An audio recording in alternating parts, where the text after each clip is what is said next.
A very disturbing story for those who use Uber and Lyft. An Uber driver in Missouri was fired this week after he live-streamed passengers on Twitch without their consent. We've reached out to Uber and Lyft for a statement. Lyft released a statement saying the safety and comfort of the Lyft community is our top priority and we have deactivated this driver. Uber has released a similar statement. Here in New Jersey, Assemblywoman Nancy Munoz is drafting legislation to address this issue. She's joining us today, as well as radio talk show host Garland Nixon, to discuss this important issue. Assemblywoman, tell us a little bit more about your bill and how you plan to address this issue. I thought it was already illegal, this practice, Exactly. but apparently it's not. Well, New Jersey is a one-party consent state, and so when I saw this tape, I was very disturbed, as you were, as most people were, because that could be my daughter in the back seat. And so I drafted yesterday legislation that would make it illegal for him anybody to stream this video.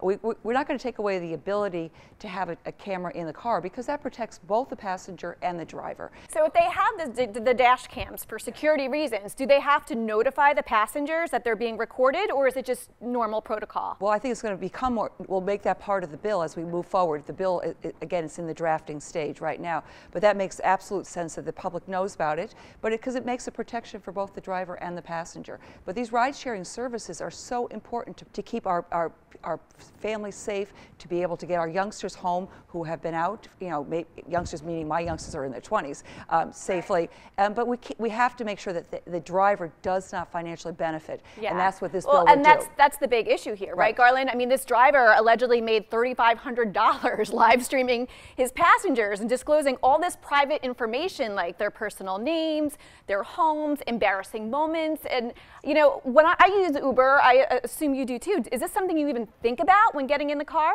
No, but, you know, when I read into the depths of this story, there's something I think else that I pick up that I think our viewers should be concerned with. And that is, if you look into the terms of service for the for these ride-sharing companies, you forfeit your ability to sue them. Yes. That's what I picked up in the story. Yeah. So it's like buying a cruise. A lot of people don't know this, like buying a ticket for a cruise.